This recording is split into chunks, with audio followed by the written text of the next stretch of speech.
Ah, tama na po. Pakiusap, huwag niyo na po ituloy ang tangkali niyo. Pamangkin niyo po ako.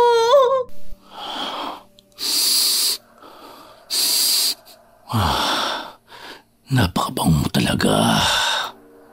Ang tagal kitang pinangarap rin sa May. Ikaw lang kasi.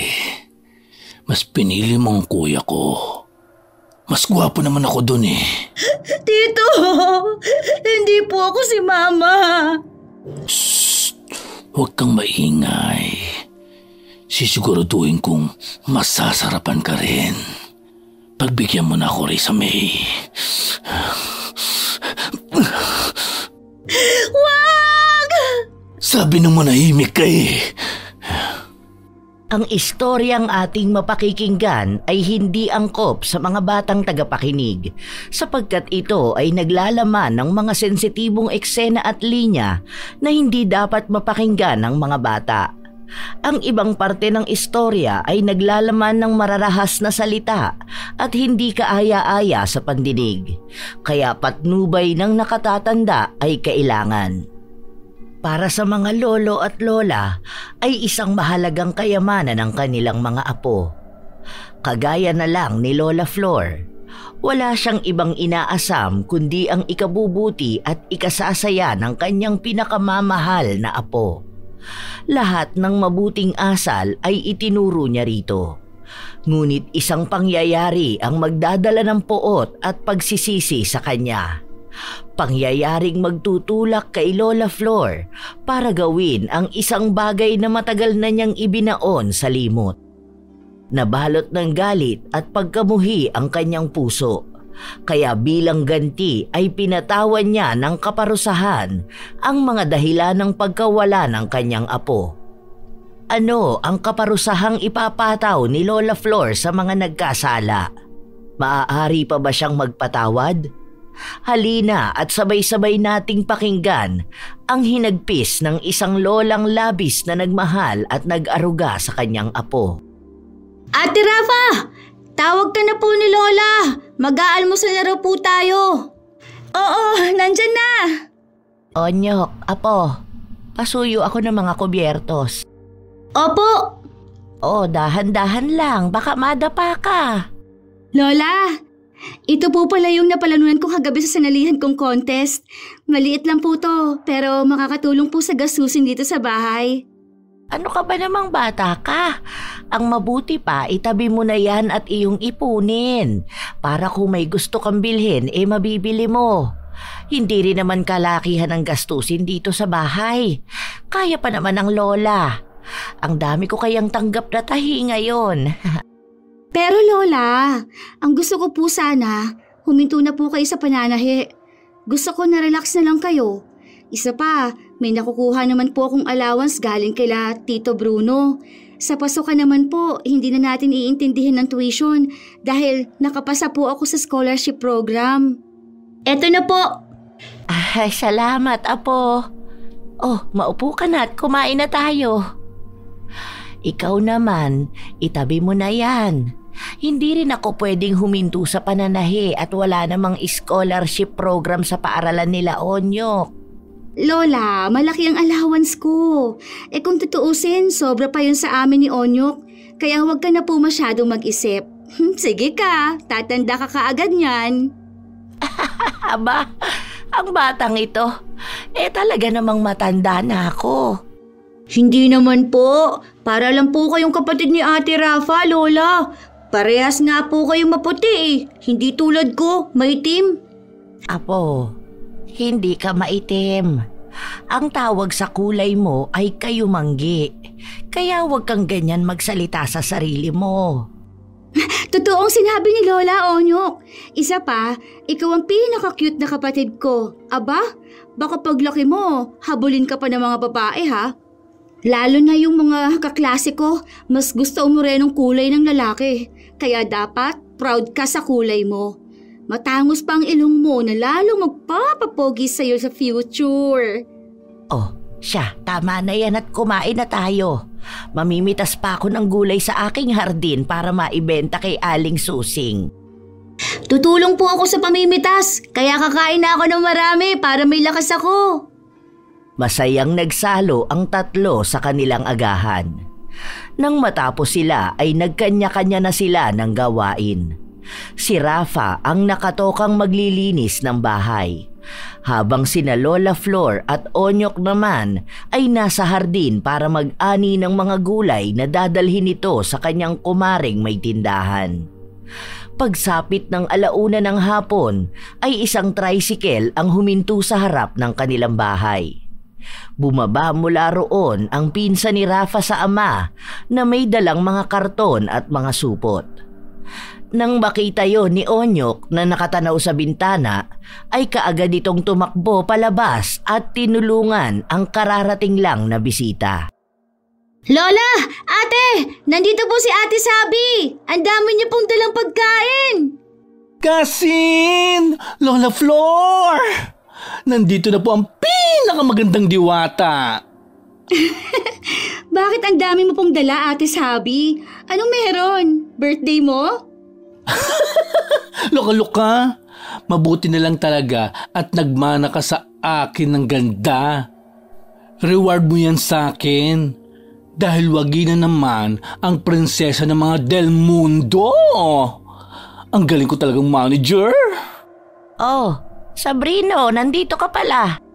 Ay, ouch naman, Lola Flor. Kung todo makeup pa akits, sabi na lang po ang itawag niyo sa akin. Ang sagwa ng Sabrino. Pakiramdam ko, Tombi ako. Tombi? Ano po yun? Pagkain po ba yun? Onyok, hindi. Ang ibig sabihin ng Tombi, tomboy. Ano na naman ba yung dala-dala mo? Mukhang namakyaw ka na naman ah. Ito po ba? Mga grocery po yan para sa inyo. Abay, napakarami naman. Lola, kulang pa po yan. Pasasalamat na rin po ng pamilya namin sa pagpapalaki at pagmamahal sa maganda kong pinsan na nagmana sa akin ng itsura. Nagmana? Hindi naman po kayo magkamukha ni Ate Rafa. Maputi at makinis sa mukha ni ate. Unat at mahaba rin po ang makintab na buhok niya. Parang ang layo po. Alam mo, Onyok, kung wala lang si Lola Flor dito, baka natirista kita. Okay ba ako? Nagtawanan sila sa naging takbo ng kanilang pag-uusap. Magkakatulong din nilang inayos ang mga grocery na dala ni Sabi. Habang ginagawa nila yon ay biglang naalala niya ang tunay niyang pakay. Yon ay ang tungkol sa isang paligsahan ng ganda at talino. Ay, oo nga pala. Nabalitaan mo na ba ang gaganaping paligsahan sa kabilang barangay? May paligsahan sa kabilang barangay? Parang hindi ko pa naririnig. Anong klaseng paligsahan? Binibining marikit yata ang title eh. Nagtanong na rin ako kung ano ang mga requirement. At pwede mong salihan yun kasi ang age limit ay 13 years old hanggang 17. Pero nagamit ko na ang gown na binigay mo sa nakaraang sinalihan ko, di ba? Hindi problema yun. Ako na ang bahala. Huwag ka na mag-isip pa. Sagot kita sa contest. Basta ba, ipanalo mo ha? At muli mong iuwi ang korona at tropeyo. Di ba, Lola Flor?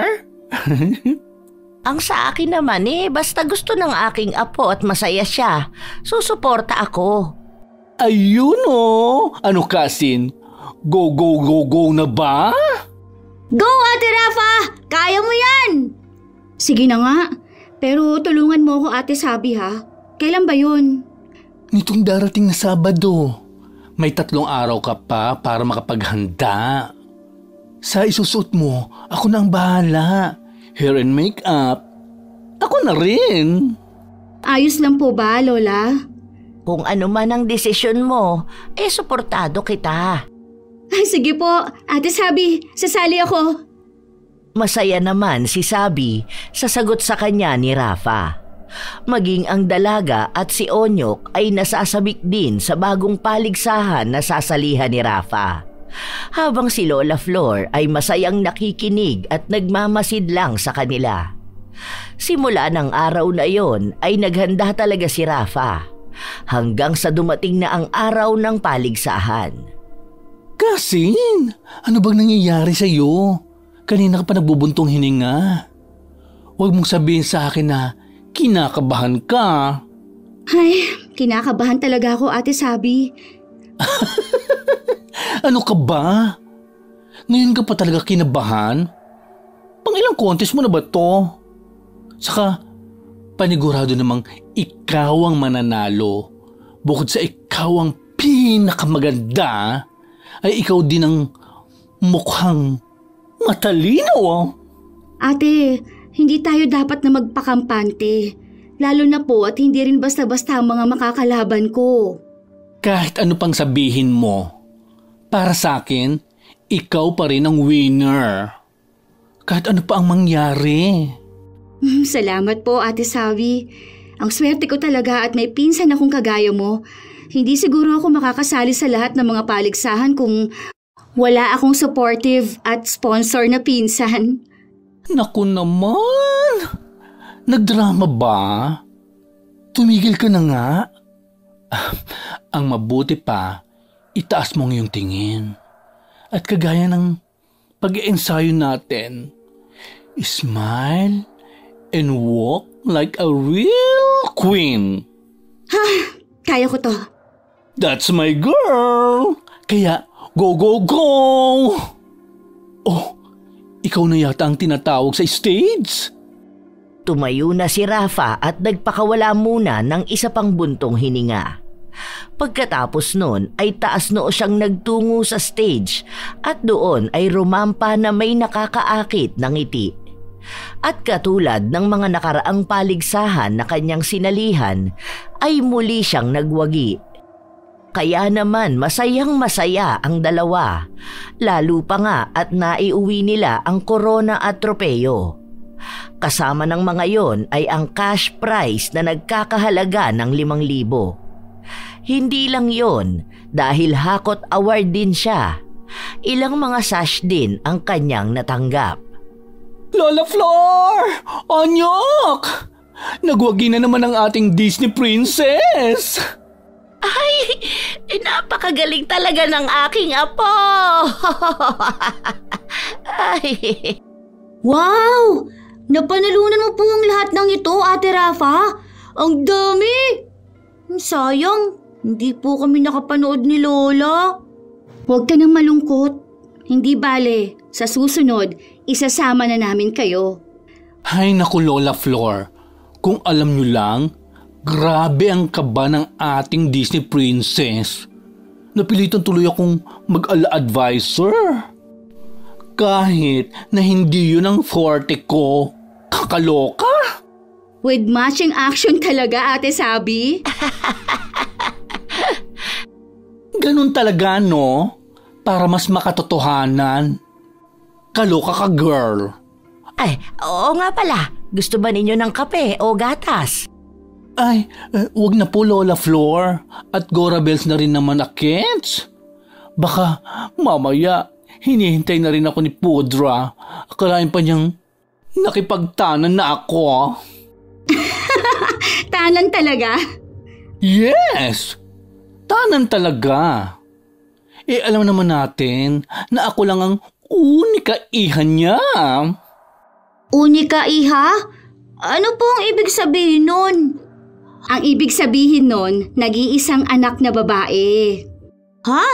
Hindi naman po babae si Ate Sabi. Ay, ouch naman! Ang kapal na nga ng makeup ko.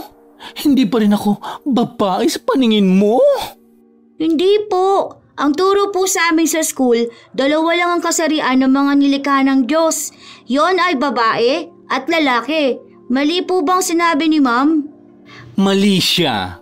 Sabihin mo sa kanya, itututor ko siya. Dahil may likha rin ng Diyos na katawang lalaki pero pusong babae. Ano ang tingin niya sa mga kapederasyon ko at miyembro ng LGBT? Sugo ng demonyo? Apa, Kapag nakita ko yung teacher mo, ingungud-ngud ko talaga siya.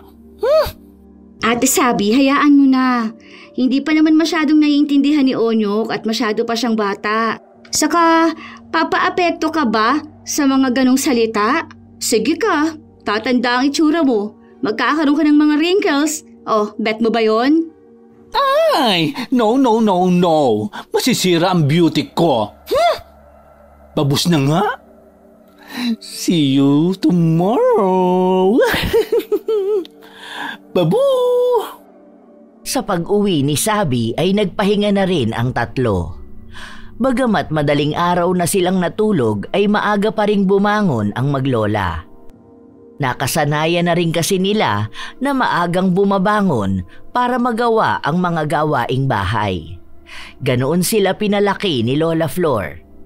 Nang umaga ring yon ay muling nagpunta sa kanila si Sabi. Inihati dito ng ama na kapatid naman ng tatay ni Rafa. Lola Flor, kumusta po? Aba, ngayon ka na lang ulit nagawi dito sa amin ah. Ay, sandali at ipagbabalot kita ng gulay. Wow! May libreng gulay na naman ako. Salamat po. Pasensya na rin po sa abala. Ay naku Papa, yan lang pala ang dahilan kung bakit ka nagpresentang ihatid ako eh. Tito Bruno? Aba, himala po yata. Hinatid mo po si Ate Sabi. May ibibigay ako sa'yo. Ito, allowance mo yan para sa linggong ito. Ay naku, hindi na po kailangan. Wala naman pong pasok at nanalo po ako sa contest na sinalihan ko. Tanggapin mo na.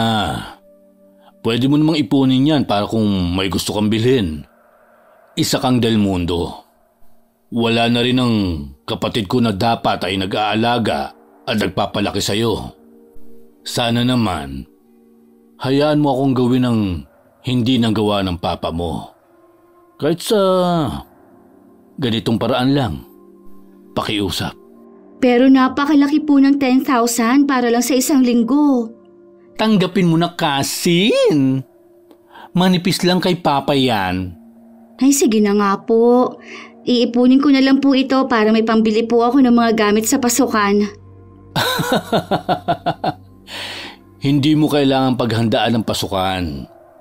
Dahil ako ang bahala sa mga gamit mo. Ipapasyal ko kayo ni Lola Flor bago ang pasukan. Kaya, ibili mo na lang ng mga bagong damit at sapatos yan. Salamat po, Tito Bruno. Mana po talaga sa inyo ng kabaitan si Ate Sabi. Excuse me? Mas mabait ako. Oo na. Ayaw talagang nagpapatalo eh. Bruno, eto na ang mga gulay mo. Sariwa ang mga yan at bagong pitas. Salamat Lola Flor. Mauna na rin po ako. At kailangan ko na pong pumunta sa store namin. Huwag kang pasaway dito ha. Huwag mong bigyan ng sakit ng ulo ang maglolola. Ano? Bata lang? Umalis ka na nga?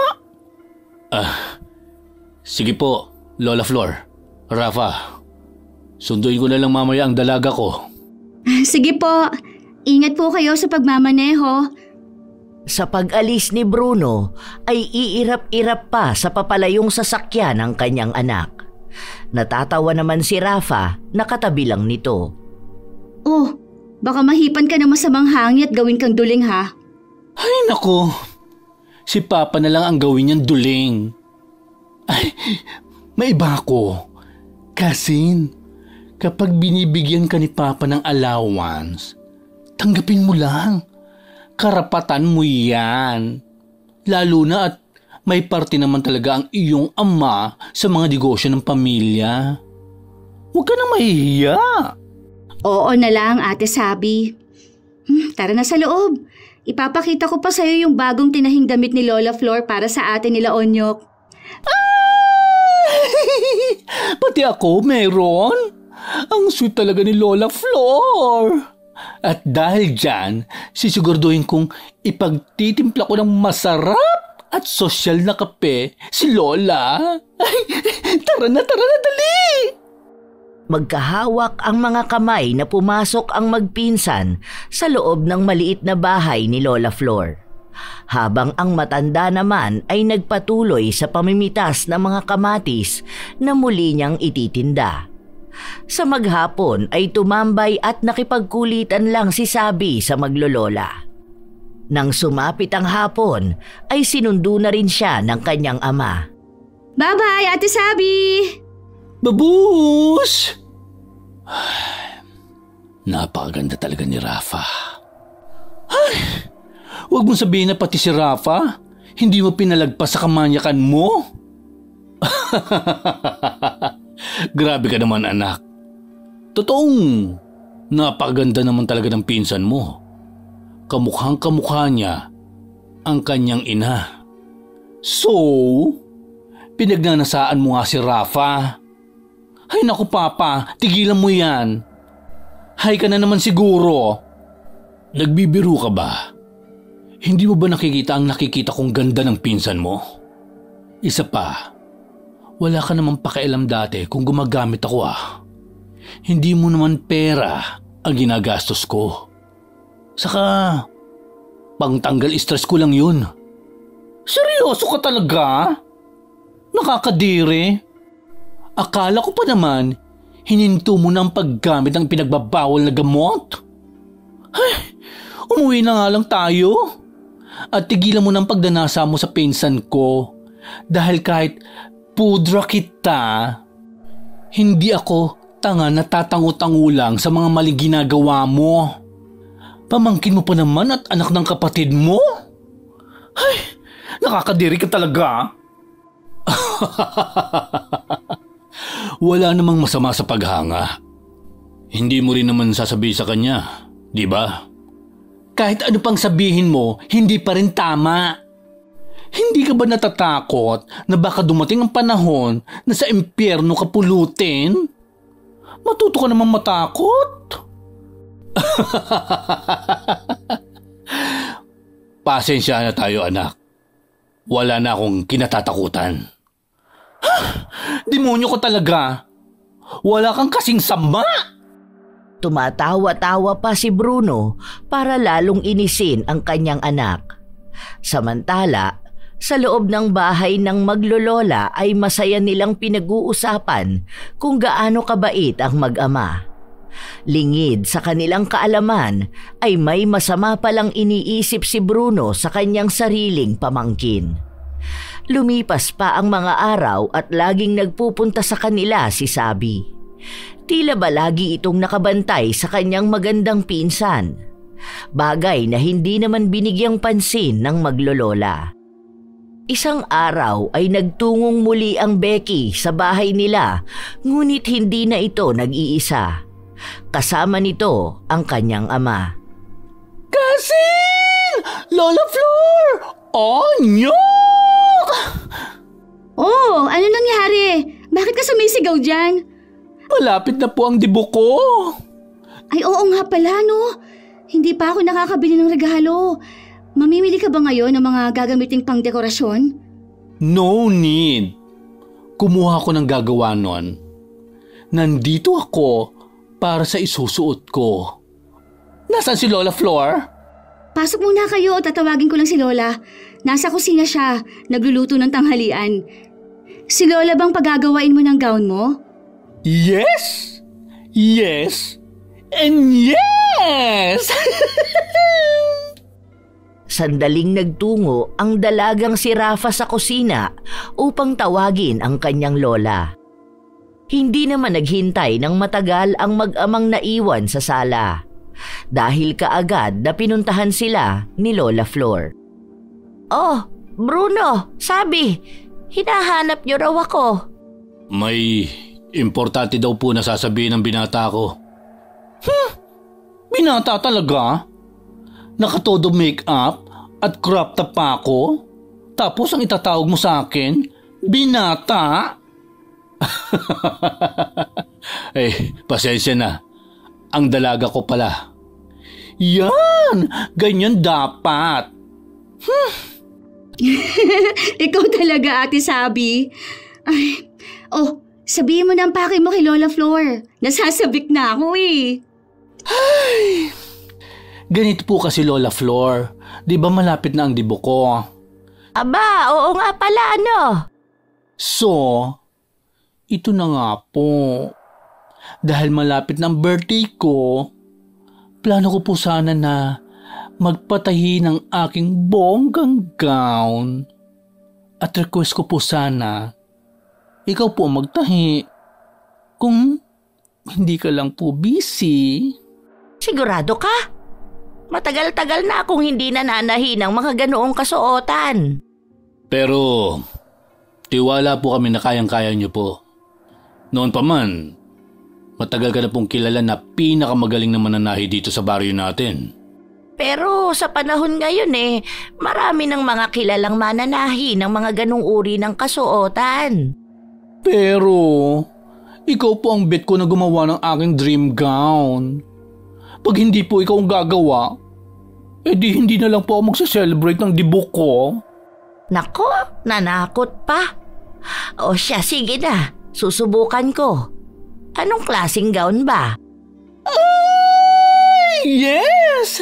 Love talaga ako ni Lola. Bali po ang gusto ko po ay yung body fit na maraming kikinang-kinang at may mahabang slit sa gilid. Anong kulay ba ang gusto mo? Dahil morena po ako, kulay dark pink. Para Barbie ang datingan. O siya, sige. Ako nang bahala. Bukas mamimili na ako ng mga tela na aking gagamitin. Ito po pala ang down payment namin. Ay naku, wag na. Regalo ko na lang sa dalaga mo. Ang laki-laki na nang naitulong niyong mag-ama sa amin Ay, no.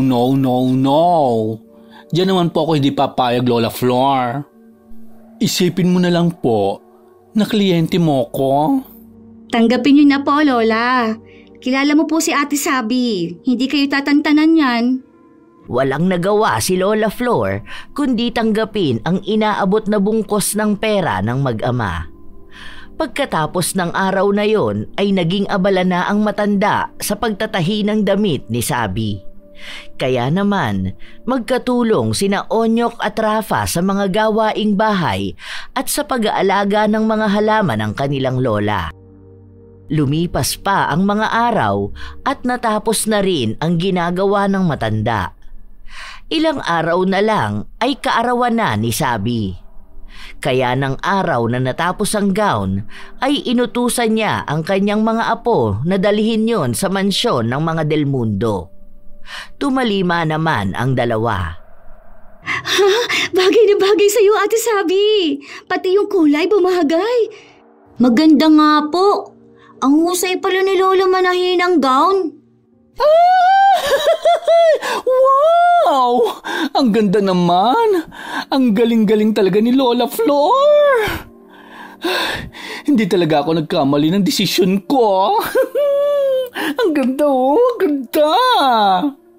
Ay, may kulang. Kailangang mag-heels. Pak! Post dito? Maganda ba? Ha? Bagay ba? Ate Sabi, para kang baliw. Kalerki ka?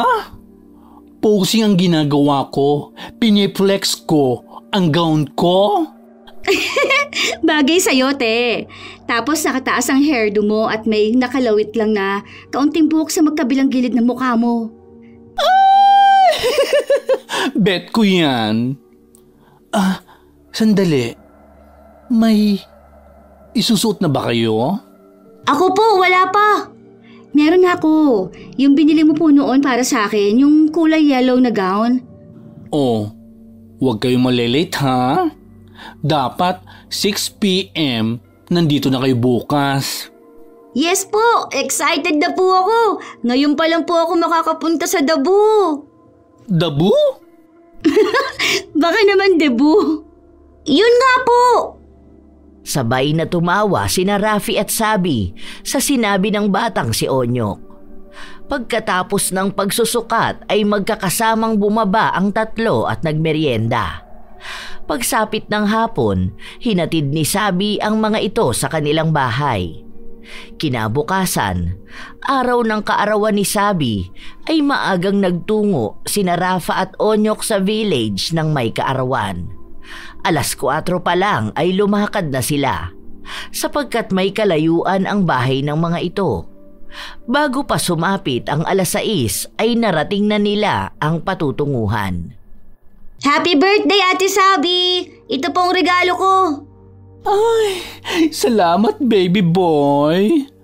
Ito naman ang regalo ko.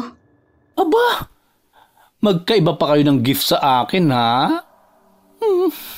Nakaka-touch naman. Tama na ang drama. Baka maiyak pa ako at humulas pa ang makeup ko. Tara sa loob. Masayang naglakad ang tatlo papasok. Nang sumapit na ang eksaktong 6:00 ay nagsimula na rin ang programa ng pagdiriwang. Nang matapos yun ay doon lang nagsimula ang kainan. Pasado 8:40 na yon. Magkakasama sa table sina Sabi, Bruno, Rafa at Onyok. Dahil espesyal nga ang pagdiriwang, may mga naglalagay lang ng pagkain sa bawat mesa. Naunang kumuha at kumain ang batang si Onyok. Sarap-sarap naman ang pagkain dito. Sarap. Onyok, dahan-dahan lang. Baka mabilaukan ka. Huwag kang mag-alala, Onyok. Kasi nagpatabi na ako ng iuwi niyo bukas ni Ate Rafa mo. Pinalagay ko na muna sa ref. Iinit na lang natin bukas para naman may pasalubong kayo kay Lola Flor. Ayaw kasi talagang sumama ni Lola at hindi niya raw kaya na magpuyat pa. Ganun talaga. Tumatanda na si Lola Flor. At saka noong panahon naman kasi nila, maaga talagang natutulog ang mga tao. Tama ka riyan. Humagikgik ang magpinsan na sina Sabi at Rafa. Pagkatapos nun ay ipinagpatuloy nila ang pagkain. Lumipas pa ang mga oras at natapos na rin sila. Habang si Onyok naman ay inaantok na at yumukyok na sa lamesa. Inantok ito dahil sa sobrang kabusugan. Napansin naman nila yon. Oh, mukhang inaantok na ang alaga nyo. Bakit hindi niyo muna siya patulugin sa guest room? Hindi. Sa kwarto ko na lang para tabi-tabi tayong tatlo. Mas masaya yun, di ba? Opo, mas komportable rin po na kasama namin si Ate Sabi. Okay. Samahan ko na siya sa kwarto ko. Hindi na. Ako na lang sasama kay Onyok. Papatulugin ko lang siya. O sige, may t-shirt ako sa cabinet. Yun na lang ang ipasuot mo sa kanya na pantulog. Okay, salamat. Tito, patutulugin ko na po si Onyok. Sige. Maging masarap sana ang tulog nyo. Buksan mo na lang din ang aircon. Sige po. Sa pagtalikod ni na Onyok at Rafa ay binalingan naman ni Sabi ang kanyang ama. Ngunit nainis lang siya nang mahuli niyang nakangisi ito at nakasunod ng malalagkit na tingin sa pinsan niyang walang kamalay-malay. Kaya naman, pasimpleng hinampas niya ito. Papa, yung totoo, hay ka na naman ba? Ano bang sinasabi mo? Huwag ka nang magkaila. Nahuli ko kung paano mo tignan ng pinsan ko. Nakakakilabot ka? Kadiri ka talaga. Nagagandahan lang naman ako sa pinsan mo. Ang ganda rin ang hubog ng kanyang katawan. Demonyo ka talaga mag-isip. Bakit ba kasi kailangan gumamit ka pa ng ipinagbabawal na gamot? Nakakahiya ka. Kahit na ano pa ang sabihin mo, ako pa rin naman ang tatay mo. Kaya wala kang magagawa sa kung ano man ang gusto kong gawin. Kung may masama kang bala kay Rafa, huwag mo nang ituloy.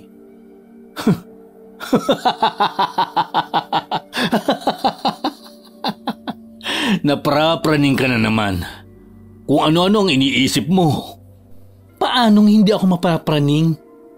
Kung makatitig ka kanina kay Rafa, parang matutunaw na siya. Tumutulo pa ang laway mo.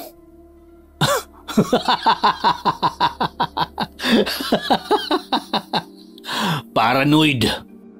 Hindi na nakipagtalo pa si Sabi.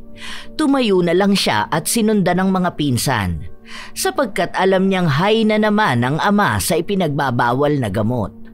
Kaya hindi rin siya mananalo rito.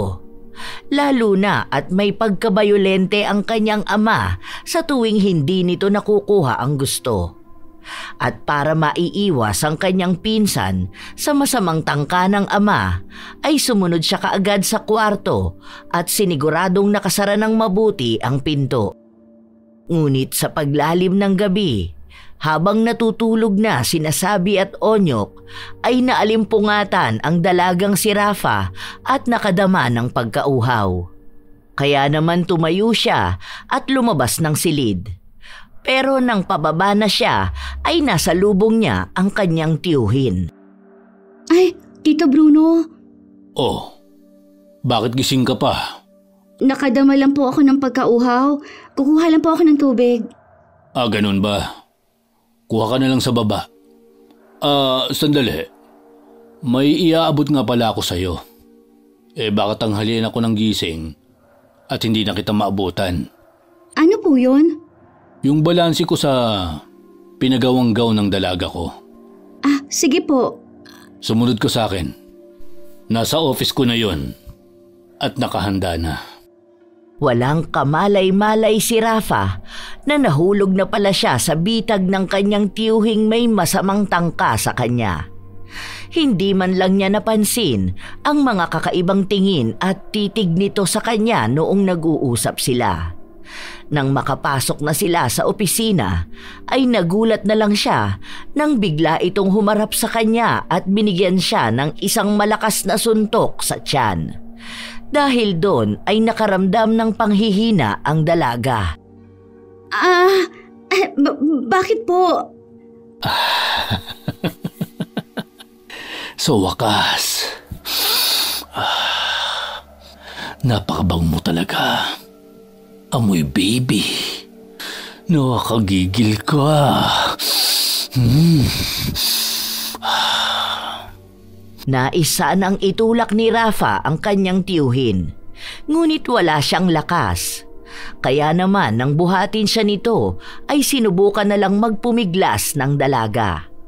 Pero higit na mas malakas si Bruno. Wala itong kahirap-hirap na naihiga sa lamesa ang kanyang biktima. Habang si Lola Flor naman ay nagkaroon ng masamang pangitain. Apo, bakit ka umiiyak? Lola,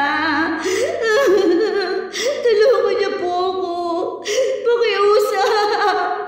Ano bang nangyayari sa iyong bata ka? May problema ka ba? Sige, sabihin mo kay Lola. Makikinig ako. Tulong! Pakiusap! Tulungan niyo po ako! Paano kita matutulungan, Apo, kung hindi mo naman sasabihin? Kaya ang mabuti pa ay ipaalam mo na sa akin para alam ko kung anong tulong ang magagawa ko. Lola, ayaw ko pa mamatay. Mamatay? Ano bang pinagsasasabi mong bata ka? Huwag ka nga magsalita ng ganyan. Tinatakot mo ko. Ano ba talagang nangyayari sa'yo? Tulungan niyo po ako. Papatayin po ako ni. Hindi na naituloy ni Rafa ang kanyang sasabihin sapagkat biglang umihip ang napakalakas na hangin. Kasunod nun ay isang puwersa naman ang bigla na lang humila kay Rafa palayo sa kanya. Takot at naguguluhan sa nangyayari ay napatayo siya at isinigaw ang pangalan ng apo. Rafa! Apo! Ang apo ko! Lola! Tulong! Naputol lang ang sigaw ng kanyang apo nang magising sa isang panaginip si Flor. Napabangon ang matanda at napahawak sa kanyang dibdib na malakas na kumakabog. Ang apo ko! Ay, Diyos ko po! Panaginip! Panaginip lang ba talaga ang lahat? Hindi! Paano kung isa yung pangitain? Paano? Pero hindi naman siya ipapahamak ng kanyang mga kamag-anak. Ay, ano ba itong iniisip ko? Isang masamang panaginip lang yata talaga ang lahat. Pagkawika noon ay tumayo si Lola Flor at lumuhod sa harap ng kanyang altar. Doon ay nagdasal siya at nanalangin na sana ay nasa mabuting kalagayan ng kanyang apo. Lingid sa kanyang kaalaman ay may masamang nangyayari na pala sa pinakamamahal niya. Wala man lang siyang kamalay-malay sa lupit na dinaranas ng kanyang Rafa. Tama na po. Pakiusap. Huwag niyo na po ituloy ang tangkalin niyo. Pamangkin niyo po ako. Napakabango mo talaga. Ang tagal kitang pinangarap, Risa May. Ikaw lang kasi. Mas pinili mo ang kuya ko. Mas gwapo naman ako doon. Tito, hindi po ako si Mama. Shh! Huwag kang maingay. Sisiguraduhin kong masasarapan ka rin. Pagbigyan mo na ako, Risa May. Wag! Sabi ng manahimik ka eh. Dumampot ng penholder si Bruno at malakas na hinampas yun ng 3 beses sa ulo ng dalagang nanghihina pa dahil sa pagkakasuntok sa kanyang sikmura.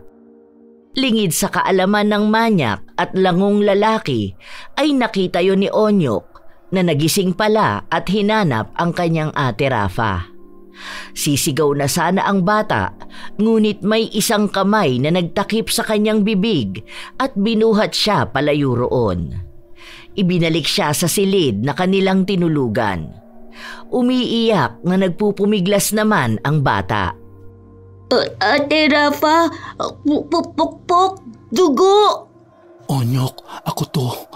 Si ate sabi mo, huwag ka maingay. Baka marinig tayo ng demonyo. Onyok, ganito. Huwag kang maingay. Iiwan kita rito. Huwag kang lalabas ng kwarto. Naiintindihan mo ba? Huwag na huwag kang lalabas hanggat hindi ako dumarating. Si Ate Rafa! Basta dito ka lang. Babalikan ko siya. Huwag ka nang umiyak.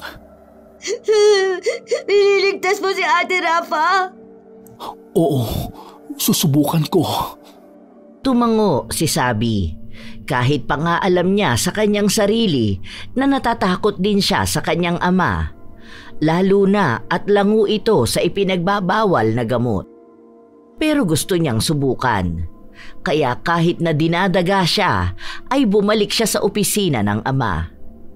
Ngunit pagbalik niya roon ay nakita niyang bumabayo na ang kanyang ama. Sinasamantala na nito ang dalagang walang malay. Naiiyak na napatakip na lang siya sa kanyang bibig. Lalo na at panay pa ang ungol ng kanyang ama na sarap sa kahayupang ginagawa nito. Gustuhin man niyang awatin na ito ay nanginginig ang kanyang tuhod at wala siyang lakas ng loob. Balak na sana niyang bumalik sa kanyang kwarto nang masagi niya ang doorknob. Dahil doon ay nakuha nun ang atensyon ng demonyong adik. Sabrino del Mundo! Sabi ko na nga ba eh.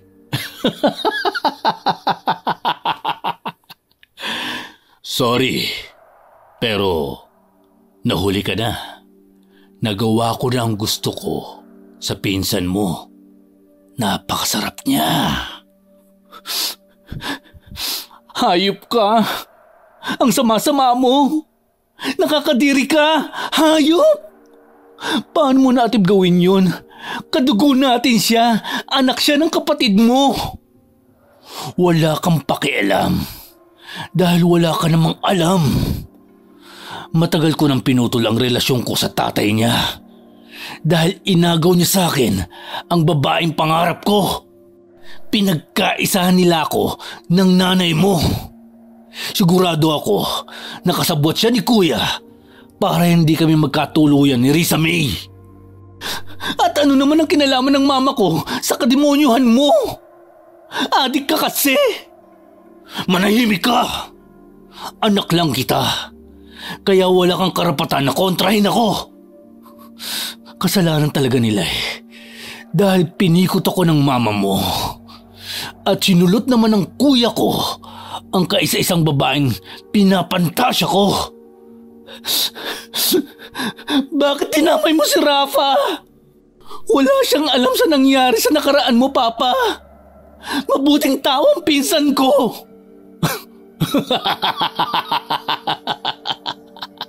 Wala ka nang magagawa. Tapos na. Nasarapan ako.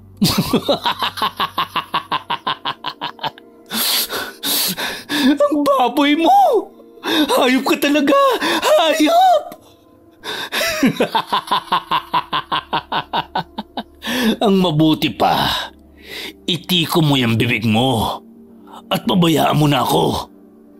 Huwag ka na rin mag-alala dahil lilinisin ko ang kalat ko. Bumalik ka na sa kwarto mo. Ayoko. Huwag mo kong subukan. Kahit anak pa kita, kayang-kaya kong kitilin ang buhay mo. Naiintindihan mo ba? Wala ka talagang kasisama. Demonyo! Hayop! Matapos sabihin yon, ay sinakal ni Bruno ang kanyang nag-iisang anak na si Sabi. Pinagbantaan niya itong papatayin kapag may ibang nakaalam ng nangyari.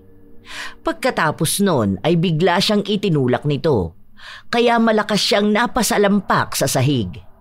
Umiiyak at natatakot. Yun ang nararamdaman ni Sabi. Alam niya sa kanyang sarili na tototohanin yon ng kanyang ama. Kaya agad siyang tumayo at nagtatakbo papasok sa opisina. Nilapitan niya ang pinsang walang malay. Niyugyog niya ito, ngunit kahit anong pag-alog ang gawin niya ay hindi ito nagigising. Doon siya biglang kinabahan at kinapa ang pulsuhan nito. Nang wala siyang maramdamang pintig, ay idinikit naman niya ang kanyang tenga sa dibdib ng dalaga. Labis ang pighating naramdaman niya nang wala rin siyang marinig na tibok ng puso ni Rafa. Doon lang niya napansin na patuloy sa pag-agos ang dugo sa ulo nito. Takot na tumakbo siya sa kanyang kwarto. Nadaanan pa niya ang kanyang ama na papasok naman sa silid nito. Pagpasok sa sariling silid ay inabutan niyang umiiyak pa rin si Onyok. Huwag ka maingay, Onyok. Baka marinig tayo ng halimaw sa labas. Si Ate Rafa po. Patawarin mo ako. Pero hindi ko kayang labanan ng halimaw. Ganito, mamaya, pag-alis ng halimaw, ihahatid na kita kina Lola Flor. Ang gawin mo, sabihin mo kaagad sa iba ang nakita mo. Si Ate Rafa, isasama po ba natin? Hindi na natin siya may sasama eh. Kasi wala na siya.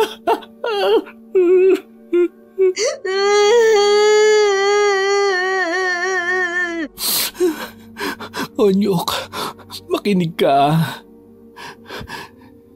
Hindi mabait ang papa ko.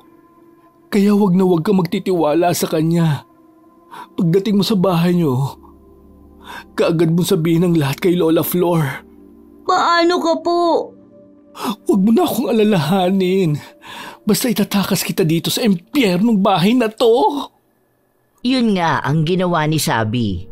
Nang sumapit na ang umaga at batid niyang malalim na ang tulog ng kanyang ama, ay kinuha niya ang susi ng kanilang sasakyan. Ngunit bago niya ihatid ang bata ay bumalik siya sa opisina. Nang makita niyang nandun pa rin ang katawan ng kanyang pinsan na malamig na, ay binuhat niya yon at isinakay din sa likod ng sasakyan. Kinakabahan man ay buo ang loob niya na ipaalam kay Lola Flor ang kahayupan ng ama. Ate Rafa! Ate Sabi! Ano na po ang gagawin natin? Hindi ko rin alam. Huwag ka munang maingay, please. Tinikom naman ni Onyok ang kanyang bibig. Yakap-yakap niya ang ulo ni Rafa na binalutan ni Sabi ng tela. Paglipas ng mahigit 1 oras ay narating na nila ang harap ng bahay ni Lola Flor. Kabado man ay naunang bumaba si Sabi. Masaya naman siyang sinalubong ni Lola Flor. Ay, mga apo! Ang aga niyo naman yatang umuwi. Oh, bakit ganyan ang mukha mo, Sabi? Lola...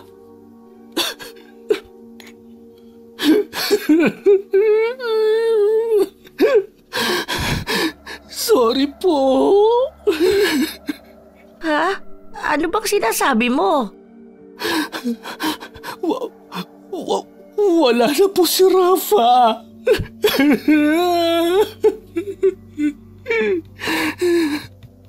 Ano bang sinasabi mo? Di ba kayo ang magkakasama? Lola! Lola! Si Ate Rafa! Ano ba? Apo? Ang apo ko! Anong ginawa niyo? Bakit hindi niyo siya sa ospital dinala?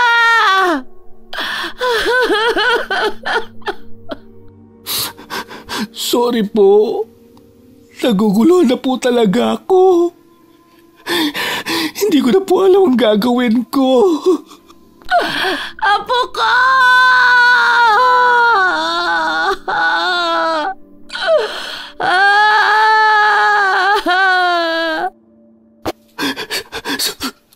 Sorry po. Hindi ko po siya nailigtas. Isang malakas na sampal ang ibinigay ni Lola Flor kay Sabi na itinuring na rin niyang apo. Mas lalo pang sumiklab ang kanyang galit nang sabihin ni Onyok kung sino ang may kagagawa nun. Magkakatulong naman nilang ibinaba ang katawan ng dalaga.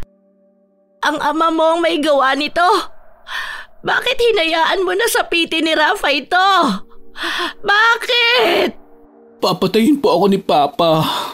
Kaya ayos lang ang ginawa niya. Kaya pinabayaan mo na. Idedemanda ko ang tatay mo. Kung talagang may konsensya ka, itumistigo ka. Hindi po pwede. Ayoko pang mamatay. Patawarin niyo po ako. Pero hindi po ako makakatulong. Matapos sabihin yon ay nagmamadaling umalis si Sabi. Pinakaripas nito ng takbo ang sasakyang ginamit sa paghatid. Habang hindi naman makapaniwala si Lola Flor sa nangyayari. Napayakap na lang siya sa bangkay ng kanyang apo at umiyak. Kasabay ng kanyang pagdadalamhati ay ang pagdilim ng kalangitan. Tila ba tumatangis din ang mga ulap sa kanilang nasasaksihang pighati ni Lola Flor. Lumipas pa ang mga araw. Ang 1 linggong burol ni Rafa na naganap ay kasabay ang sunod-sunod na bagyo. Maging ng libing nito ay umuulan din ng malakas na may kasamang hangin. Magkaganon pa man ay laging marami ang nakikiramay. Ngunit kahit anino ni Sabi at Bruno ay hindi nakita roon. Lola, ano na po ang gagawin natin? Ipapakulong na po ba natin yung halimaw na sinasabi ni Ate Sabi noon? Hindi. Hindi sa ganoong paraan natin sila gagantihan. Pero ang sabi niyo po noon, masama ang gumante. Iba na ngayon, Apo. Buhay ang kinuha nila sa atin. Kaya buhay rin ang hihingin kong kapalit. Sisiguraduhin kong pagsisisihan nila ang mga ginawa nila sa ate Rafa mo. Paano niyo po gagawin yun? Basta, magtiwala ka lang. Si Lola na ang bahala. Paano po pala itong ibang gamit ni Ate Rafa na hindi na po naisama sa kanya? Huwag mo na lang gagalawin. Malungkot na yumakap si Onyok sa kanilang lola. Bagamat hindi niya alam ang sinasabing ganti ng kanyang lola, ay mas nangingibabaw ang pangungulila niya sa dalagang hindi man niya kadugo, ay minahal at inalagaan siya na parang kapatid. Habang nagluluksa pa ang dalawang naulila ni Rafa ay naging impyerno naman ang buhay ni Sabi. Nakakadama siya ng konsensya dahil wala siyang ginagawang hakbang para maparusahan ang hayop niyang ama. Ate Sabi? Rafa, buhay ka? Buhay pa sana ako kung tinulungan mo ako ng gabing yun. Pero pinabayaan mo lang akong babuyin. Bakit hindi mo ako tinulungan? Bakit mo hinayaang mamatay ako? Ang sama mo! Rafa! Hoy! Anong Rafa? Bakit? Sinusundo ka na ba ng pinsan mo? Anong ginagawa mo sa kwarto ko? Lumabas ka dito! Alis! Hoy bakla! Baka nakakalimutan mong pamamahay ko to. Baka gusto mong isunod kita sa pinsan mo. Ano pa bang gusto mo? Pinatay mo na nga si Rafa. At ano, isusunod mo ko? Aba, talagang bastos ka. Gusto mo yata talagang makatikim na naman ng bugbog. Hoy bakla, may atraso ka pa sa akin. Itinakas mo ang katawan ni Rafa na dapat ay pinabayaan mo lang sa akin. Alam mo bang para akong ulol na hindi makita ang masarap na pagkain ko? Demonyo ka talaga. Hindi ko matanggap na ikaw ang tatay ko. Gago ka pala eh. Naging mabait lang ako sa'yo para mas lalong mapadaling mapalapit ako sa pamilya ng kuya ko. Ano bang akala mo? Tanggap kita? Ang kapal naman ng mukha mo. Matapos sabihin yon, ay bigla na lang hinablot ni Bruno ang ulo ng anak at saka ito sinapak-sapak ng ilang ulit. Lumaban si Sabi at tinadyakan ang ama. Nang makawala sa pagkakasabunot sa kanya, ay dali-dali siyang tumakbo papasok ng banyo. Dahil sa hindi siya naabutan ng ama, ay nagwala ang may edad na lalaki. Pilit pinapabuksan sa anak ang pinto na makailang ulit na sinipa. Pero dahil sa takot na patayin siya nito, ay napaupo na lang siya sa gilid at umiyak. Batid niyang sabog na naman ang ama, kaya siya na naman ang napag-initan nito. Habang sa bahay naman ni Lola Flor, ay abala ang matanda sa pagbabaon ng isang kahon sa kanyang hardin. Nang matapos ito sa ginagawa, ay pumasok ito sa kanyang kwarto at isinagawa ang pagganting kanyang sinasabi. Ipapatikim ko ngayon sa iyo, Bruno, ang sakit na naramdaman ng aking apo sa palad mo. Sisiguraduhin kong magdurusa ka. Matagal ko na ring hindi ginawa ang pambabarang. Pinilit kong kalimutan ang karunungan ko. Pero ngayon, ayoko man ay magbabalik na ang dating malupit at walang pusong Flor na ibinaon ko na kasama ng anak ko. Kaya humanda kayo sa pagbabalik loob ko sa itim na mahika. Dahil baboy ka at nilapastangan mo ang aking apo ay gagawaran kita ng isang regalo.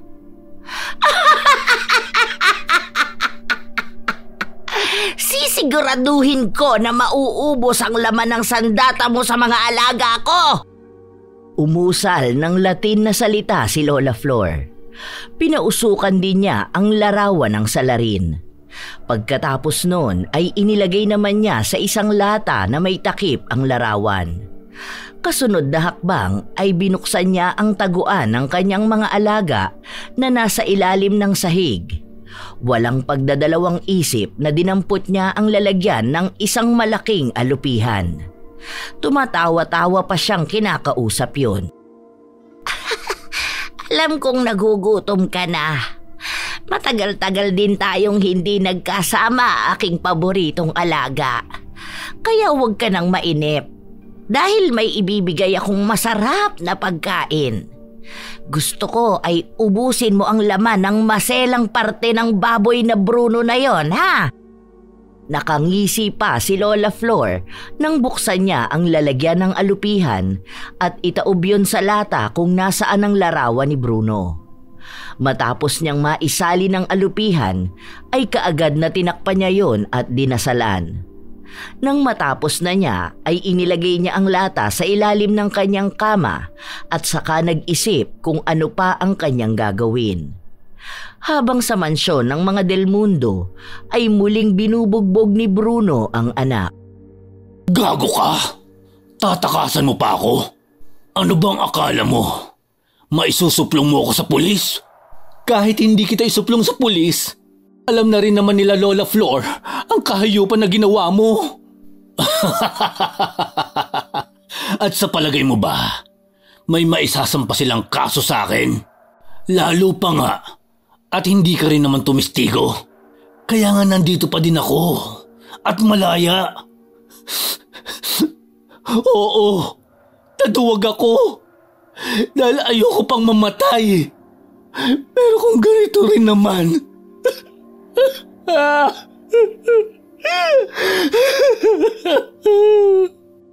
Hindi na naituloy ni Sabi ang kanyang sasabihin nang bigla na lang mamilipit sa sakit ang kanyang ama.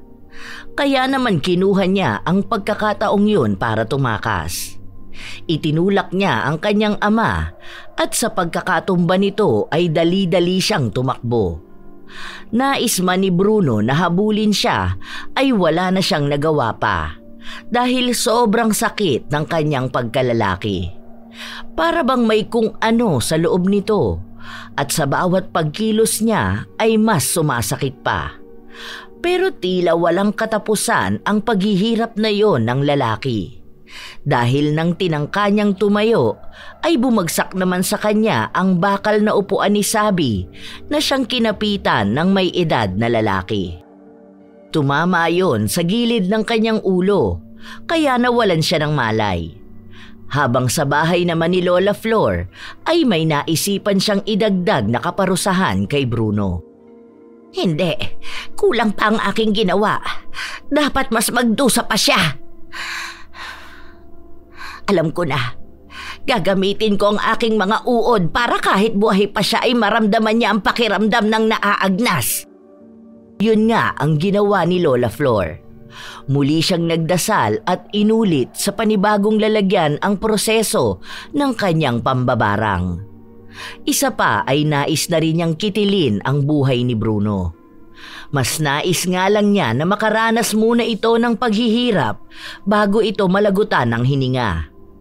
Makakahinga na sana siya ng maluwag dahil natapos na niya ang ikalawang pambabarang. Ngunit biglang bumukas ang pinto ng kanyang kwarto at iniluwanon si Onyok na gulat na gulat. Lola, ano pong ginagawa ninyo?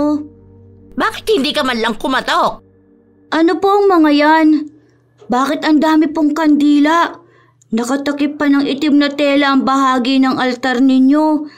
Ano po bang ginagawa ninyo? Wala ito. Ano bang kailangan mo? Kakain na po tayo ng hapunan. Naiinit ko na po yung natira nating ulam kagabi. Sige na, susunod na ako. Mabilis ang naging kilos ng matanda at inayos ang kanyang mga gamit. Nang matapos na ay sumunod na nga siya sa kanyang ampon. Paglipas ng ilang minuto ay nagsasalo na sila sa hapunan. Magtatanong sana si Onyok tungkol sa nakita niya kanina nang makarinig sila ng sunod-sunod na katok. Lola Flor? Anong ginagawa mo rito? Ang kapal din talaga ng mukha mo, ano? Ate Sabi, anong nangyari sa'yo? Bakit puro ka pasa? Napaaway ka... Lola, alam ko po na malaki ang kasalanan ko sa inyo. Pero wala na po ako matakbuhan. Tumakas lang po ako kay Papa. Papatayin niya po ako kapag nakita niya ako. Ang itim talaga ng budhi ng hayop na yon. Lola, papasukin na po natin si Ate Sabi. Hindi po ba ang turo niyo sa amin tumulong hanggat kaya at huwag magtatanim ng galit sa kapwa? Sige, papasukin mo. Pero hindi ibig sabihin ay pinapatawad ko na siya. Malaki po ang kasalanan ko, Lola. Pero ngayon, handa na po ako. Testigo na po ako laban kay Papa.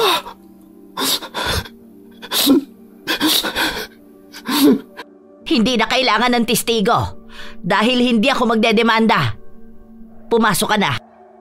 Matapos papasukin si Sabi ay hindi na itinuloy ni Lola Flor ang kanyang pagkain. Bagkus ay tinungo niya ang kanyang kwarto at nagsagawa na naman ng isang ritual para sa pambabarang.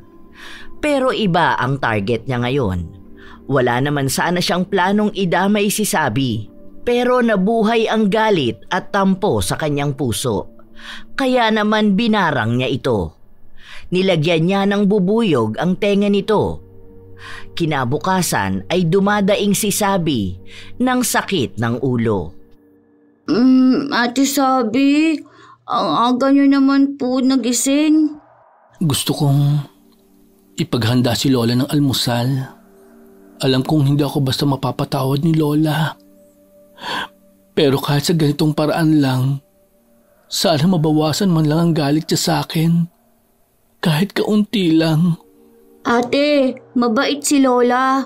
Siguro po, hindi pa siya makapagpatawad ngayon.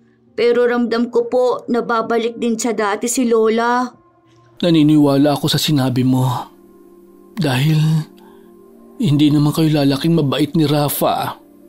Kung hindi dahil kay Lola. Ang ulo ko!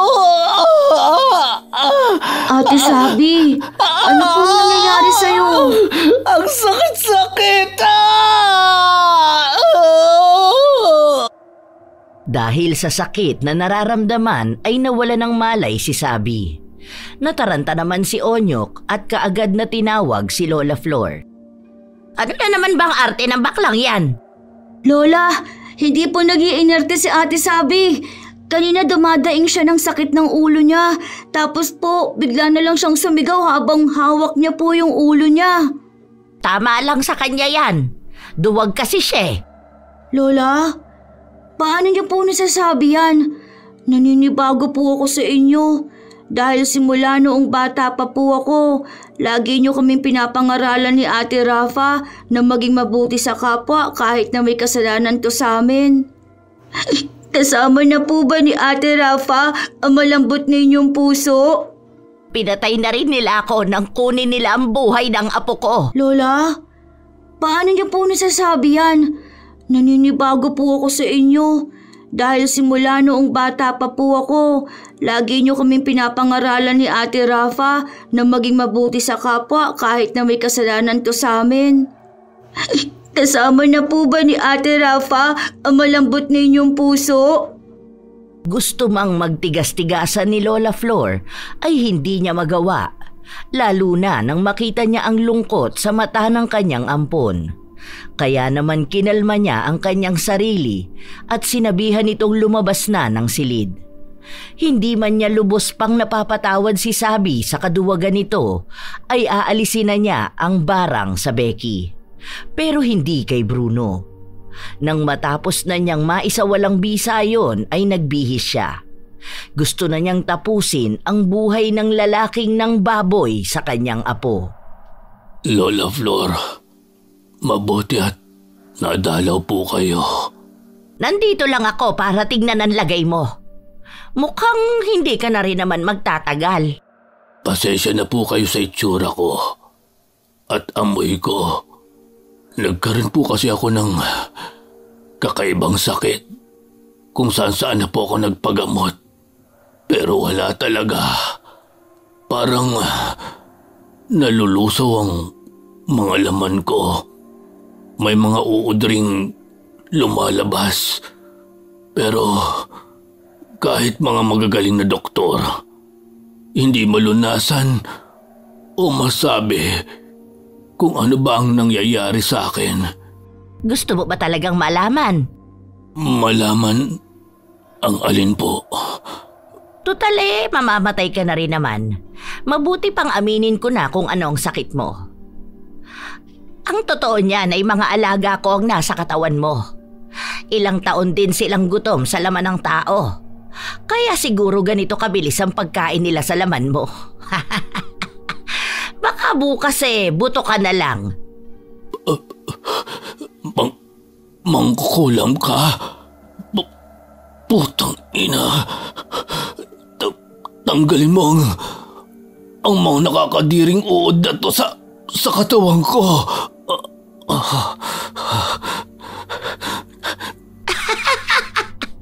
Kung tutuusin masyado pa nga madali ang pagkamatay mo. Hindi ka man lang nagdusa ng husto. Hindi mo man lang naramdaman ang totoong galit sa puso ko. Tarantadong matanda ka. Sa oras na gumaling ako, isusunod na kita sa apo mo. Magsama-sama na tayo sa impyerno. Wala namang magagawa ang galit mo Dahil ilang oras na lang, alam kong bibigay na ang katawan mo. Napakasaya mong pagmasdan. O sige na, aalis na ako. Sinilip lang talaga kita. Gusto ko kasing makita ang mukha mong nahihirapan. Sandali, Lola Flor. Nakikiusap ako. Tanggalin mo na po ang mga ito sa katawan ko. Handa akong magbayad. Kahit gaano kalaki. Kahit magkano. O kaya, kahit anong gusto mong ibigay ko. Pera, pansyon, kotse, kahit ano. Ay, kay sarap pakinggan na nakikiusap ka. Pero buo na ang desisyon ko na ilagay ka na sa dapat mong kalagyan. Kaya pasensyahan na lang tayo.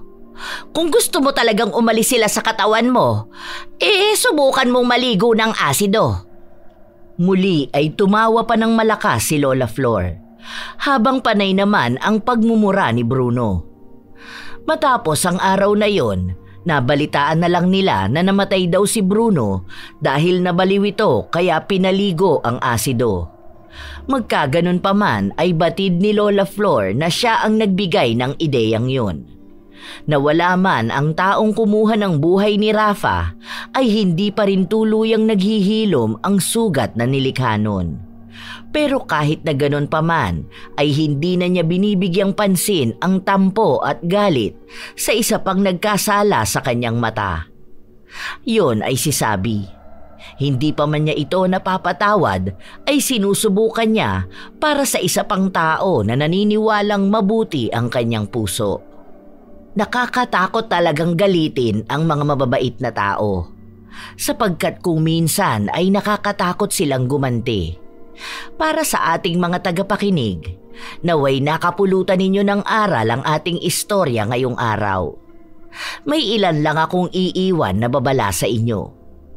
Una, ang paggamit ng ipinagbabawal na gamot ay labis na nakakaapekto sa utak at kalusugan ng isang tao, kung kaya't ito'y iwasan.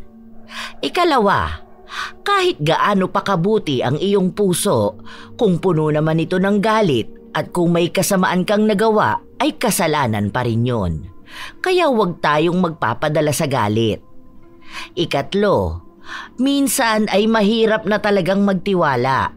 Dahil sa panahon ngayon, kahit sarili mong kadugo ay gagawan ka ng masama. Kaya piliin nating mabuti ang ating pagkakatiwalaan. Shout out sa ilan sa mga masusugid na tagapakinig ng mga istorya ni Lola Telang. Hi kina Mercy Dulce, Jingva Flor, Imelda Cordova, Jenny Balagtas, Rubelin Eneria at sa Eneria Family, Mel G. Tupal, Mirna Alfaro, Kimpoy Feliciano, Razon Yao, Mel Santarita at Marlene Guevara. Kumusta kayo, Mean Francisco at sa kanyang asawa na si Joey Valdez at sa pamangkin niyang si Luke Andrew Valdez?